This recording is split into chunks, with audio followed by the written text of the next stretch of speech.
Yeah. for life. Why is loving yourself so important, you think? Loving yourself is everything. And we're not taught how to do it. We're not.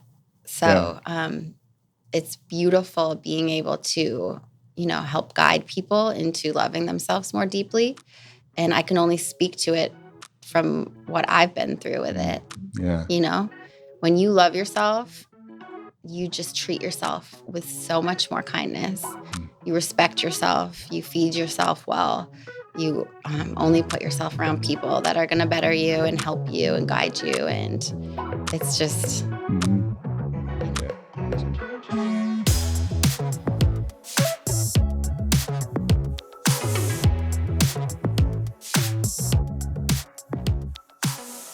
Amy, thank you so much. Thank you for having me. Yeah, absolutely. I was just talking to you about this before we started, that even though I am at your gym, as much as I am at my house, daily almost, except for weekends, you and I have never really sat down and talked. So I'm really excited to see what unfolds. And it's your birthday. So it is. Yes. Today I'm 40. We have all kinds of reasons to celebrate today. Yes. 40, but looks like 25. Hey, some of us can't be so lucky. Although I've been getting compliments lately that these kids keep thinking I'm in my 30s. Yeah. And I'm like, you're fooled by the hat and like the way that I dress, because like if I had all this, and let this grow, it's like a Santa Claus beard at this point. It's all gray. So well, I think it's like a state. It's like you're so joyful. Yeah. That you seem younger than you are, and you take meticulous care of yourself, so that helps. Yeah. And that's the same way I look at myself. Yeah. It's like, just see the joy, just see the gratitude, and it shines through. Yeah, cool. I appreciate that. Yeah, I didn't think about it that way. That's a better way of looking at it. Yesterday I was at a school visit and these kids were like, I was like, he said something about, was Popeye around before you? Or what, did Popeye was out when you were a kid? And I was like, dude, Popeye is like from the 1920s. I was like, how old do you think I am? He's like, 27. And I'm like, you're my best friend now. You're just a big kid. Right. That's just a big, giant kid. So I'm going to jump in here real quick with a kind of a tough question out of the gate. So how we define hope on the show is a little different than the dictionary definition. We call hope as an impact point, a starting point. And so what we need is this ignition to get going on something, right, that maybe seems impossible. And then as you start going down that path, as you know, you're going to fail and something's going to happen. And most of the time people think that I've failed and I've fallen off. But we also define hope as a way back to that path, to see that maybe you didn't fail, that you just have a new starting point. So with knowing that definition, the first question is like, if you can go back at any point in your life and give yourself hope, like at what point would that be, and what sort of advice would you give to that version of Amy? So for me, finding hope in myself came when I found stillness. And I learned to sit and be still and not numb. And so to be in like incredible pain and be able to sit there and just feel it without reaching for anything else was where I learned to love myself, where I learned to listen to myself. For me, I found like my body's always giving me signals, and it's speaking to me all the time in every single day in every single way, but we're never still enough to listen. So in stillness, and that's when I discovered meditation. And this was around the time where I became a mom. So just that like overwhelm of being a new mom, and I had 2 babies back to back very quickly. And so that helped me get my feet back underneath me and listen to myself. And that just, is still a huge part of my every single day today. Yeah, cool. And so when you first started, what sort of problems was that in getting still? Like if somebody's new to this idea, like what would be the quote unquote normal that they could expect? Somebody that's mastered it, like what can you remember back to? Well, I mean, when I started meditating, I was listening to somebody. I was doing guided meditations, but I was finding that I didn't want to sit still. I didn't want to sit with myself. I wanted to reach for Netflix. I wanted to grab a drink. I wanted to eat something, like all the things that were just fed to distract us. So that's when I just like flipped and, was so lost and just literally sat my butt down on the floor and just didn't move. And it was painful. It's painful just sitting there in your chest and you don't know how to do it and you just think you can't do it. So, just grabbing my phone, putting headphones in, pulling up an app and learning just became like right away I felt relief. And so as you go, it took me 3 years to sit with myself completely silent. So guided meditations up until then. Yeah. And then I decided to go get trained. And I did that. And then I was able to just like sit. And, every year it's like this deeper level of being able to sit there. Yeah. Yeah. And so what brought that as to the solution for you? Like, what was there a catalyst that made you think that, like, okay, I'm new mom, I have all this stuff going on, I can relate 100% to the not liking yourself. What was it that made you choose that? I just had this feeling that if I didn't choose that, I didn't know where I'd go. And it, where I would end up would not be what I know I'm here to do. Yeah. I just have this like deeper knowing that was what I needed to do. Yeah. Yeah. And has there been something that just you would say like it was like the most like profound thing that like you still kind of pull back on? Like I give you context from my side, maybe it will help kind of what I mean is I do the same thing, meditation and mindfulness and all that stuff like that. And this last summer, had this huge revelation that little me has been directing all of my stuff all along. Yeah. And it changed. I was writing a book at the time. It changed everything. So like I still, every day as I sat down to meditate, I remember that because for whatever reason, it felt like that was the big aha, like this, and this is years of doing it. Yeah. It was like, that was what I've been searching for. Have you had anything like that where shocked you, I guess? Oh, yeah. So there's two things. So one is in tandem with the meditation, I started learning IFS therapy, which I've talked to you just a little bit about. And that's internal family systems. So I started working with this therapist who the sessions are almost meditative. And you learn, so like, for example, I'll just make this a quick story. I learned that when my sides tingle, like my obliques, I'll get this like tingling sensation in them. That means that's my 12-year-old self who has had a wound, who is popping up to try to protect me. And so if I'm being like defensive in some way and I feel that tingle, in some sort of situation, I know that I have to like pause for a second, check in with how my body's feeling, tell that part of me that I don't need that right now. Like she's okay. She's not needed in this moment. And then I can move past that. Yeah. So it's wild. And then the other thing was I had this one meditation that was like this total out of body experience. And it was, like when you're checking out at a store and you have a ton of items and the receipt is just like long. It keeps going, right?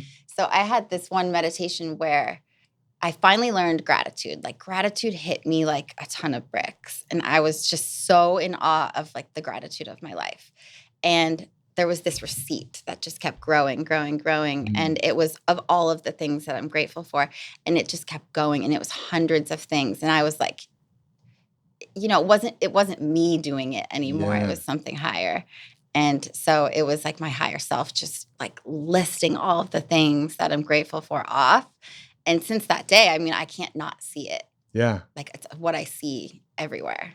That's really, really cool. Yeah. And I think it's interesting to me because there's been a lot of times where I've had stuff like that. And do you ever wonder, like, has that always been there and you just ignored it, masked by all these problems that you perceived? And you almost go like, why did we wait so long I think to see that? Because you were ready. Right. I think it's waiting for you, but you have to be ready. Right. And your body's really smart. It's never going to overwhelm you. And it's like when you are ready to receive, your body will let you know. So like if I'm somebody out there that's listening to this and they're going like, hey, like I feel tingles here. Like, how did somebody get started in something like that? I know you have How did we get to the root of that? Yeah, like tingle? what is like a good beginner guide, for somebody to kind of go like to start exploring that, to see that there's more to it than just a tingle. Yeah.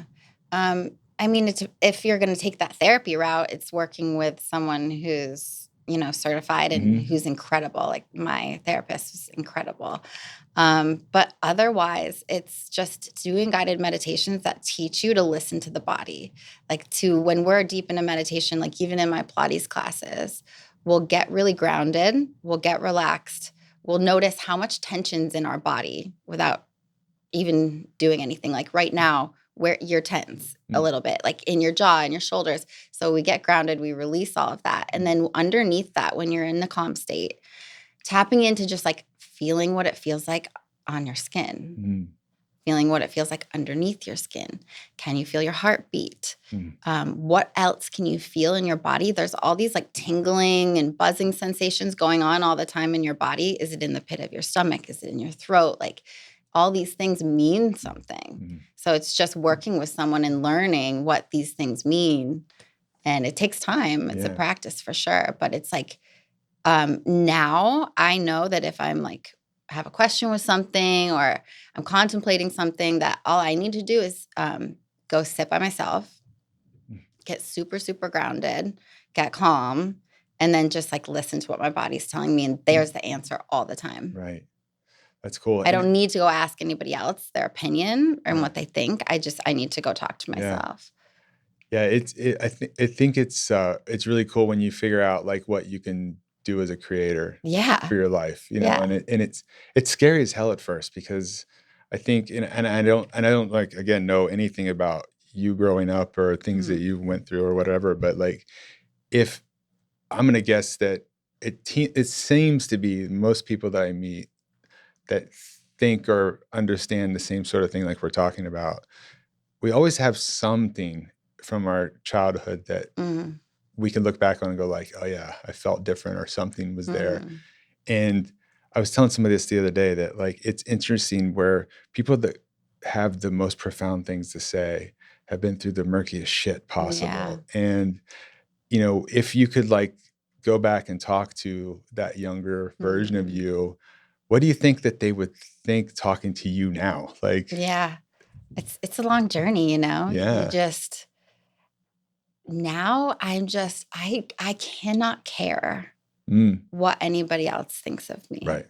And I know I'm being judged. You're being judged. Sure. Everyone's judging. But it's their own problem and it's their own issue. It has nothing to do with me. And so I know that looking back, that, little girl would be like, wow. Because I loved being like on stage, performing, just being in the light. Like that just was who I was, singing, dancing, like all that stuff, performing all the time. And now I feel like I've found my own way to perform in my own creative light in the studio. Yeah. And you have 2 little girls. So, I mean, it's like that. I'm sure as a parent, it's hard. I know even for me, it's hard to try to explain this to a kid. Like my one child really is a lot. Like it's like almost like watching myself again. And it's difficult to explain to a kid. I know. Like those things. And it's hard. I mean, do you share the same sort of thing of like how hard it is to sit and watch them go through the same, but that you can't, there's nothing you can do. It's really like almost like helpless feeling. It is. And it's so healing for you though, to like, it heals you watching them go through these things. And my girls are still really little. They're 4 and 5, but we're definitely dealing with, why is my skin color this color? And why is it not your color? And, my husband's really good at helping navigate those conversations. And I'm learning at the same time with that. And, my one daughter's exactly like me. She's so up and like, she just loves life and she's just so joyful, but it's a lot of energy to deal with. And so, I really try hard to not be like quieting her down and telling her, it's too much. And it's a lot. Yeah, it is. But it's like, you need that when you were little. You needed to have that freedom. Yeah. It's really, that's really cool stuff. And I want to talk a little bit about I guess to paint everybody a picture, like the gym is huge, but there's always a line waiting for your classes, and the hallway is always full. And I've never been brave enough yet to go in. I've been wanting to ask you why you haven't come to my class. Because it looks hard. I do the Andrea's hard class on Wednesdays, but honestly, it's intimidating. And I think that, I think with that being said, though, what I think is intimidating about, if I'm being honest, is just it's unknown, right? And it's the same sort of thing. And I guess when you're talking about your Align program and things like that, how do you set up somebody like myself that is like intimidated by the idea of the unknown or maybe the fear sort of thing? Yeah. What is a great way? So if I'm somebody that's been in your program for 3 years and somebody that's brand new, what do you do to make somebody to kind of close that gap down for somebody? Because I know you have a big class that you have to focus on everybody, but then there's still those newbies that are kind of coming in. Like, what is your key to that? I think the number one thing with me especially is like, I do my best to make sure that a new person feels safe. And that means I'm like looking them in the eye, I'm greeting them, I'm welcoming them, I'm introducing them to everyone else. And once you hear that door click and it closes, it is a full experience for you. And we always start getting grounded. So that's the first thing is when we lie down on our backs and we maybe breathe some oil in and we do some breath work, we're always relaxing. We're shaking off the fear of like, maybe this is new, you're going to be safe. Like we just, relax a bit first. Because for anyone to get into the studio, like I'm so grateful for that. It's a lot to get anywhere. And for someone to show up for my classes, like I don't take that lightly. Yeah. So we get in the space, we calm our bodies down, we kind of feel around to feel what our state is like. Are we anxious? Are we angry? Like whatever, whatever you're feeling. And then we just like very slowly begin to move. We build our foundation like from the spine out. So it's nothing like you're starting and it's like fast and you're right into it. You know what I mean? Yeah. So we just like very much warm up. And the whole time we're moving through things, we're talking about the mind, like listening to your voice. Like, are you being kind to yourself in this movement when it's hard? Or are you beating yourself up? So you become very aware of your mind while you're moving your body as well. Yeah. It's a beautiful, beautiful practice. Yeah. And then we work and then we bring it all the way back down. So I always envision my classes as arches. Okay. Like we start, we build, and then we take it all the way back down. Yeah. So. Yeah. And how does it make you feel? Just curious, like as somebody that is teaching or leading this thing, what do you take away from it yourself? It's a gift. Yeah. Like I know that this is what I'm here to do. Every time I get to do this, it is an experience for me it's so beautiful to watch. And I know it's my gift in this world to be able to teach people how to feel their bodies. Yeah. I am so sensitive that I'm so hyper aware of my body and the way it talks to me. And so I'm able to teach and use certain words and cueing to teach somebody how to actually feel their body and feel where air hits and feel what this muscle tingle means. And that's cool. So it's really beautiful. Yeah. Yeah. And is this something that you ever would have thought you'd be doing? No. Now? Like No. where, like if you were to like kind of say like, all right, once I graduated high school or whatever, like what did you picture? Like how far away from the dream are you, I guess, so to speak? So I went to college. I wanted to be a photographer. Okay. So that's what my degree is in. Okay. And so I always was in front of the camera, behind the camera. So I got into a lot of modeling that way.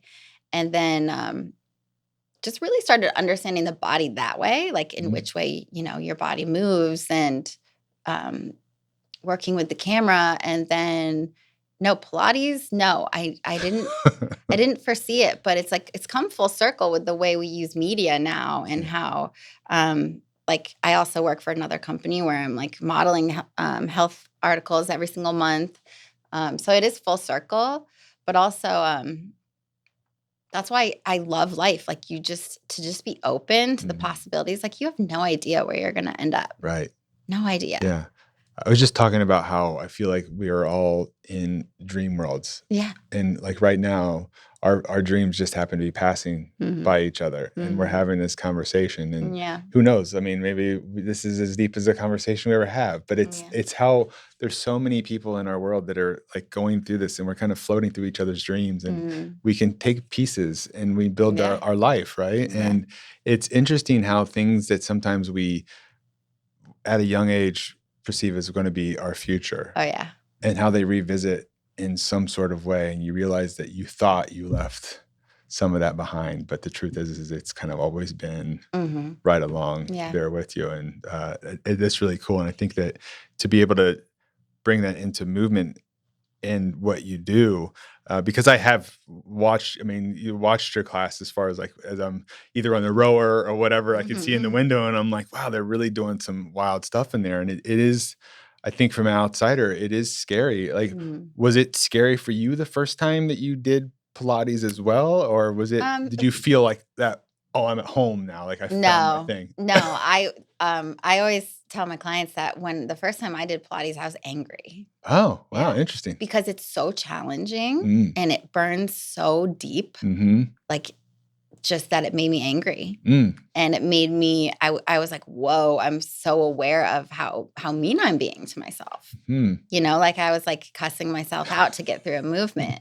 And it's so, yeah. And then after a while though, of like, I just kept showing up, and I realized that nothing else had that effect on my body before. Okay. And I am certified to teach everything under the sun, everything, yoga, whatever, training, all of it. And nothing made an impact on my body the way that Pilates did. And that's how it carried me like through 2 pregnancies, healing from the pregnancies. I mean, I get on that machine and it's therapy for me. Yeah. I cry. It's my best friend. I get on there to feel better. I get on there to go through sadness. I get on there to go through grief, like anything. Yeah. You did the whole time you were pregnant too? Oh, yeah. Wow. Yeah. Wow. And are the girls getting into it now? Oh, yeah. The girls love it. I mean, they've been doing Pilates since they were in the womb. But for me, it taught me the most about my body. Yeah. Like it taught me how to turn a certain muscle on and then release one that doesn't need to be firing. Yeah. And like it taught me the intricacies of my body so well that there's nothing like it. That's amazing. And does it translated from like knowing your body? How has it worked as far as like relationships with other people? Has it helped you also to understand the opposite aspect instead of the physical, like your emotional parts? Has it helped with that as well? I mean, we talk through that in class. Like when we're in something really challenging in a pose or a posture, and it's like, what's going on in your mind right now? And it's all related, all of it. Like we practice in the studio for stress out in the world. Yeah. And how we react to it. Yeah. And we work through the mindset of letting things go, things that we can't control. You know, working on ourselves, loving ourselves so deeply. Because if we focus there and we take that out into the world, it's a ripple. And think of the good you can do. Yeah. And every single day when we end class, we commit to taking really good care of ourselves, feeding ourselves well, hydrating ourselves, surrounding ourselves with the right people, thinking more clearly about the media we consume. Like it's not just Pilates. Right. It is practice for life. Why is loving yourself so important, you think? Loving yourself is everything. Yeah. And we're not taught how to do it. We're not. So, it's beautiful being able to, you know, help guide people into loving themselves more deeply. And I can only speak to it from what I've been through with it. Yeah. You know, when you love yourself, you just treat yourself with so much more kindness. You respect yourself. You feed yourself well. You only put yourself around people that are going to better you and help you and guide you. And it's just, you know. Yeah. I think it changes not only yourself, but the people that you're around too. Yeah. And it's like you start to go like, it's a weird way of saying, it's kind of like that cliche, like you are who you surround yourself by. It's so true. But it happens naturally. I think you really start to, and I think, and I'm curious if you're the same way. When I was little, I picked up on vibes. Always. And the way that I grew up, I thought that was wrong. Right. And so I always pushed it down, which actually ended up making me really hate myself even more because I felt like I was never true to who I felt like I was. Right. Mm-hmm. And it's interesting the intimidation factor that loving yourself had. And I always draw back to that.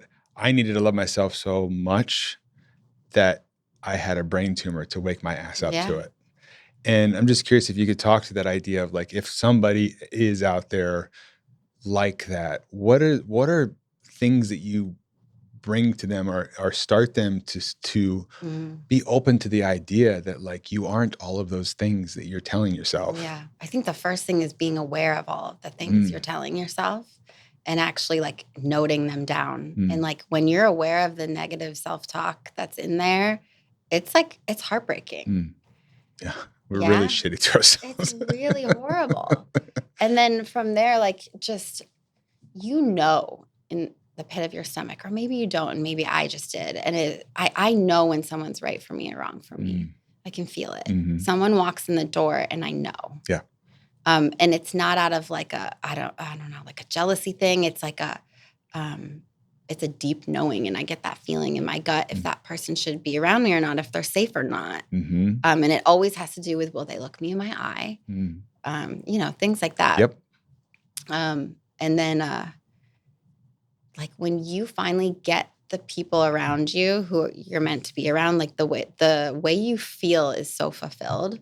Like at work, at the gym, in my office, particularly, sitting there and being with the people that I love. Like it's taken a long time to get peaked to where we have it now. Yeah. And where it is right now is like such a sweet spot. And I'm so grateful for it because I feel so fulfilled being around the people I'm around. Like I don't need to go out and go out and have drinks to, like I feel that fulfillment from the people I'm around every single day. And when they're not there, I miss them. Yeah. And so it's just, I'm so grateful for that. And do you think that like, I think a lot of people's misconception of it is that all you have to do is love yourself. I tend to think that it's a reset every day. Every day. And I think everybody's looking for a quick solution to it. And one of the things that I try to do with what I do is make people understand that it's work. This isn't like an easy fix. No, it's excruciating. Yeah. You button it up nice and you put it in a way and all that stuff like that, but people don't understand. It's like, Pilates is a tool. Yeah. To love yourself.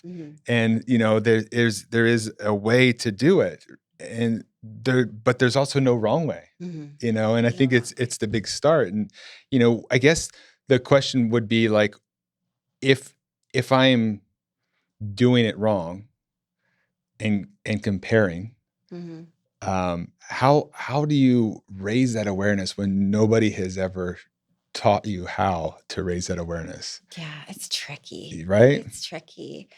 Just sitting down, I would say, and like finding that stillness and learning how to meditate, learning how to get in touch with your higher self.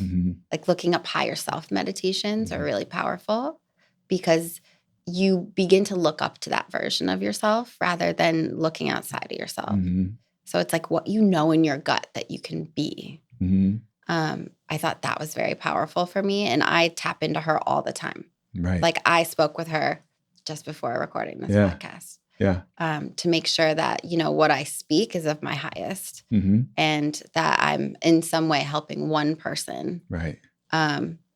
And then the other thing that I do and that I love and I think it's really powerful is at the end of the night, recapping your day. Okay. And seeing what you could have done better, what you did really well. So you're kind of like, oh, good job with that. You're kind of like giving yourself a little pat on the back. And then you're also like thinking about ways you could have dealt with that interaction a little bit better. Because I don't know about you, but like my days are so packed and fast that it's like a week goes by and you're like, you don't even remember the conversation you had with, someone. Yeah. And it's just, that's been really helpful for me in really slowing down, reviewing my day, congratulating myself for the good, the wins, and then really thinking about what I can do better next time.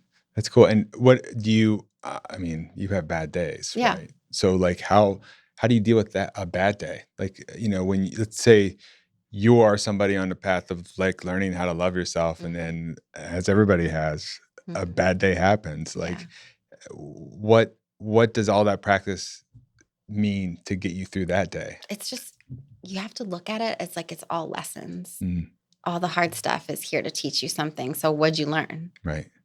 Don't just like let it float by and not think about it again. Sit down and think, what did you learn? Right. It takes like a reflective practice. Yeah. Like instead of just moving fast, you need to pause a little bit and think back and think what you could have done better. And what did you learn? And what is it showing you? Because you know that this is just a mirror. Right. Showing you, the real you, the darker side of you. And we all have it.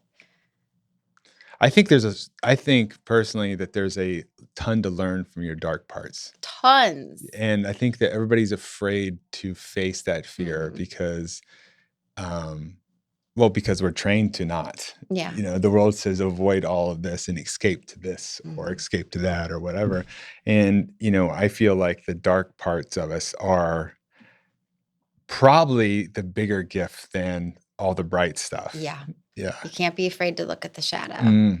And doing shadow work is big. It sucks. It sucks. It sucks. And I've done it. I've done workshops. I've done meditations, things like that, where I even had to ask people for their feedback about my shadow side.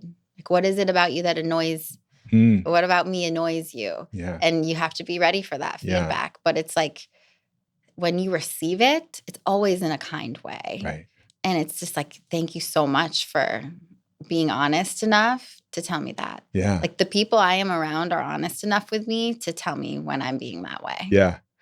That's cool. And that's a testament, I think, to the trust that you've built with people, because I know for me, starting on that was tough because it's scary.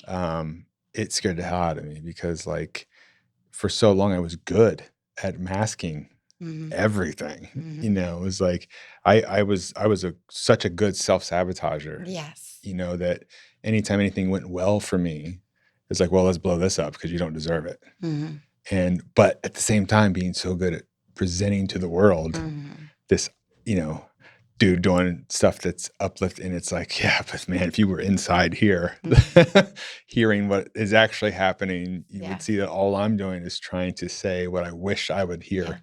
Yeah. And I wonder, is that something that you still, when you're doing your classes and you're teaching your alignment and your mind awareness and all those things, how much do you rely on those parts of you that is the dirty, mucky stuff in trying to be a leader in that, to not lose fact that there are people that are in front of you are really looking for that from you, like that storyline that says you can get out of this stuff. But to be a leader means to be vulnerable and open and talk to your community about the things you're actually going through. Yeah. I feel that I'm respected more when I open up and share those types of things with people, because then they see you're just the same. We're all the same. And that's why having a community and not isolating yourself and talking to people about the things you're going through, even if it's embarrassing, and you feel shame around it, it's everything. Yeah.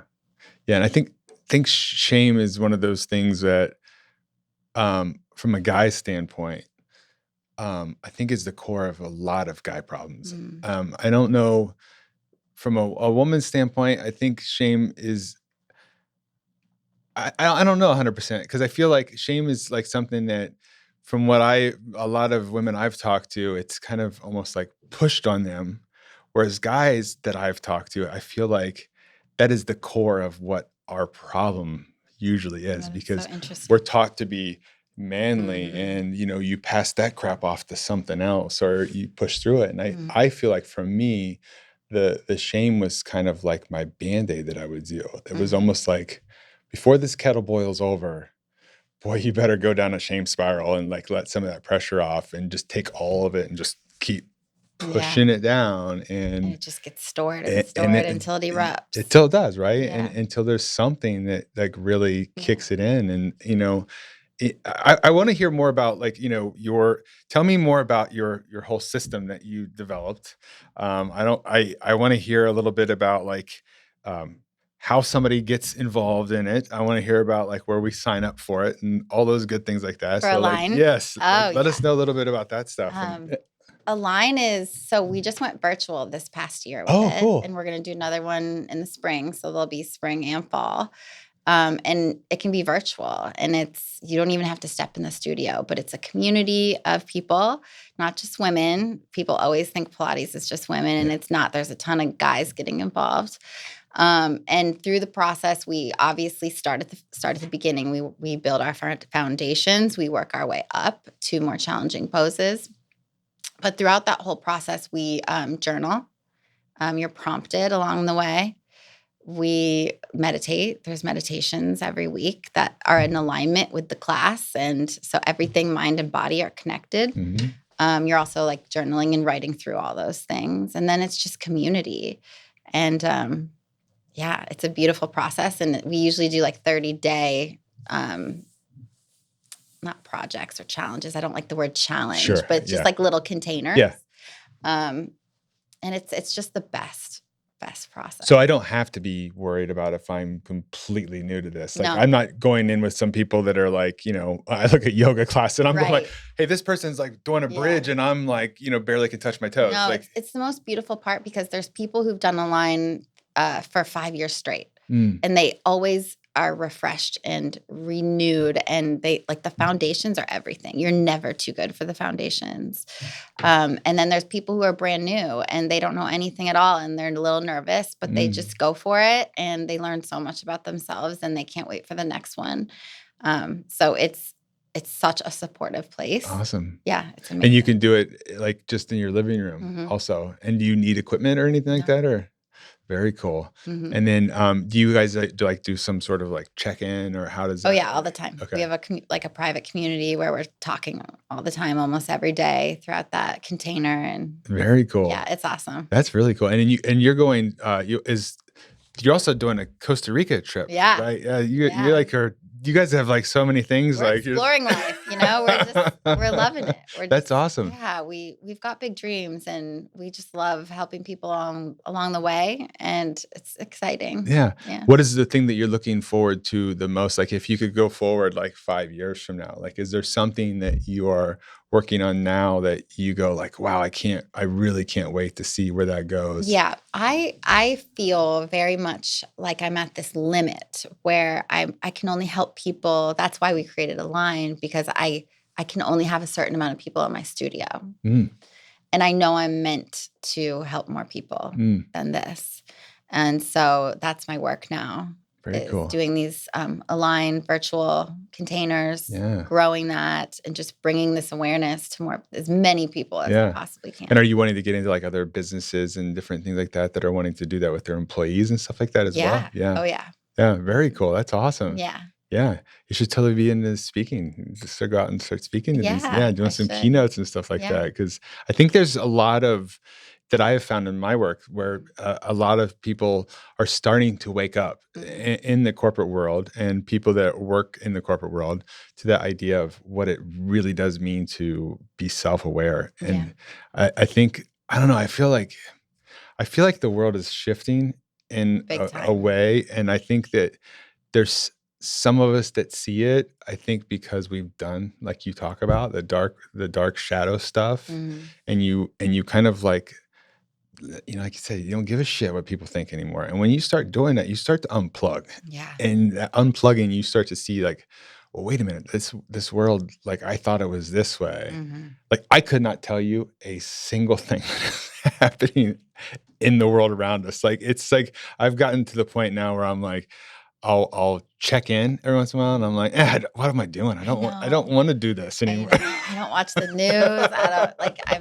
I'm in bed by 8. Yeah. My little. I'm still a night owl, but like I still like, it's always like I'd rather write than do any sort of other stuff. But, I'm on the same path. Like, we don't watch TV. Yeah. It's just.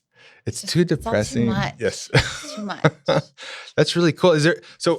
Is there any other things that we can talk about with your programs that if I am somebody that is wanting to get involved in some sort of way, whether I'm a company or if I'm an individual, that you would direct them towards finding you? Like, I know we'll put your websites and your social medias and all those things like that, but is there like some sort of way that you can kind of like, tell them the best place to start? Yeah. If just to learn more, we have a brand new website. Cool. And it's beautiful. Yeah. So that's peakhumanperformance.us. Yeah. And then I'm on Instagram. That's the only social media platform I'm on. Good for you. And then I just can't. And you could always email me if you have any questions. Like, our door is always open. We're not going anywhere. We just love helping people tap into, the best they can be. And it's not just fitness. So at our facility, more than anyone, you're not just going to be working out. Yes. It's about your mind. It's about who you're being. Yeah. It's about who you're striving to be. What are your goals? Having community. We all need that. I will definitely say, a plug to Peak is what amazed me the first time I went in there was going in with the intentions of this is just another gym, to then leaving after the first day. I worked out with Alex the first time, and so I think I said some stuff to him that he was like, I'm going to show him that he's wrong.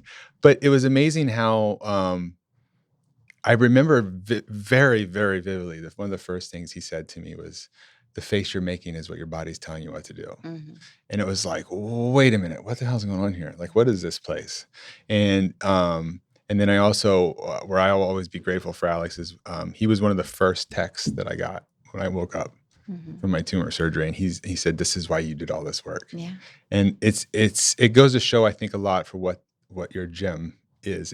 And I will say, it is definitely a community, and not like a CrossFit community, like kind of thing, but a community of people that will, not that CrossFit's a bad thing at all, but like it's not go out and have beers and whatever. I've had so many real conversations with people and made real friends there that I only see, for an hour, but kind of going in there and doing this stuff together. And I think that's what you guys have created. And so kudos to you. I mean, it's really, really cool. And, all the coaches, I haven't met anybody there that, you're like, I don't like that person. It's not like that, and we just have fun. I mean, it's a beautiful place. And if you don't have that type of community in your life, you're missing that. Yeah. And you would benefit so greatly from opening yourself up and trying something. I know it's intimidating to walk into a Absolutely. place. I know. Yeah. But what else is there? What do you have to lose? Yeah. Like, if you don't like it, you don't come back. Right. But if you do like it, like, wow. Right.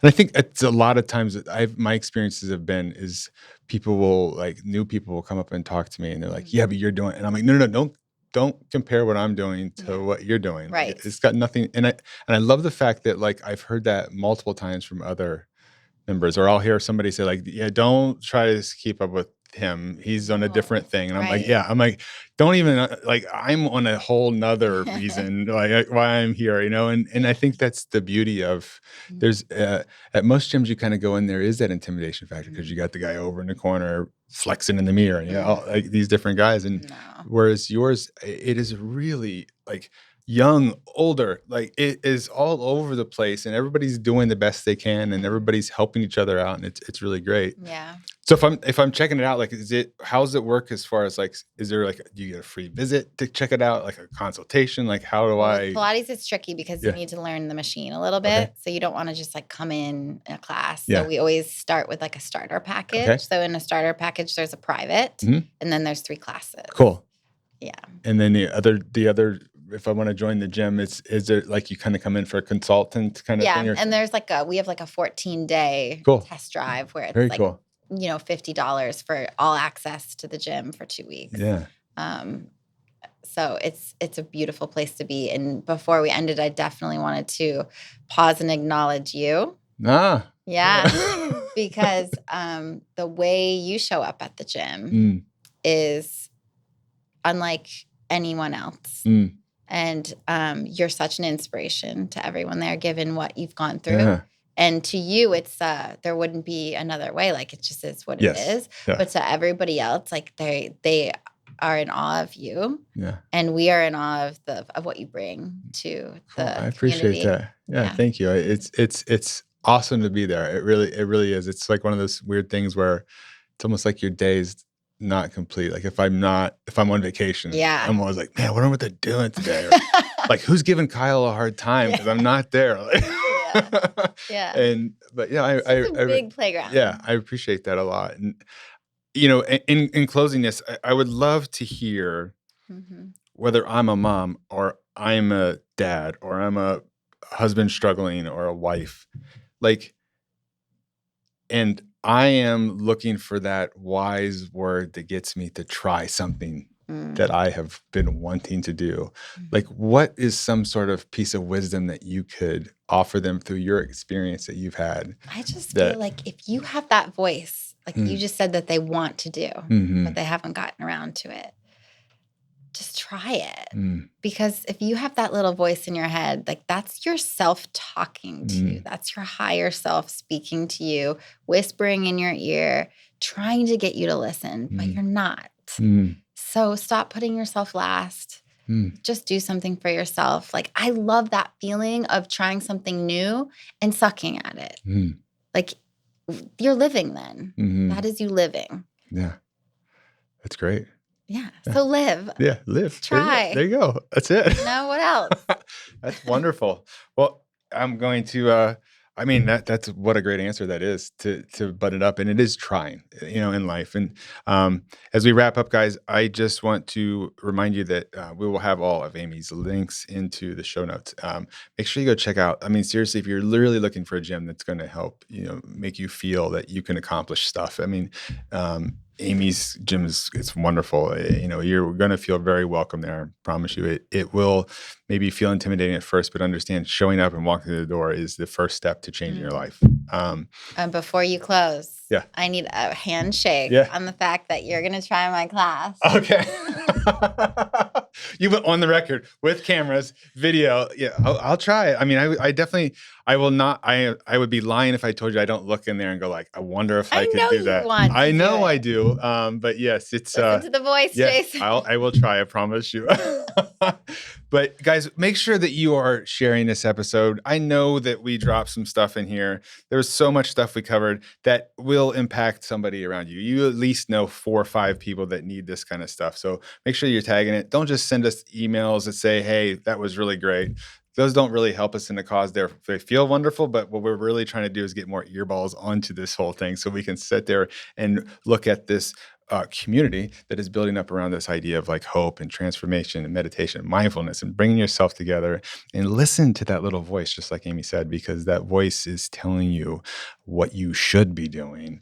And don't wait for something like what happened to me, that your body will tell you when you need to listen. And so listen now.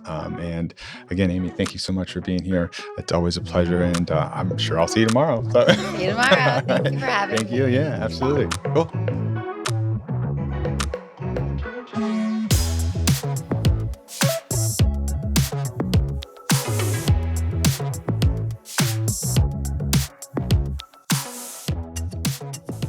Foxland Media. Think big.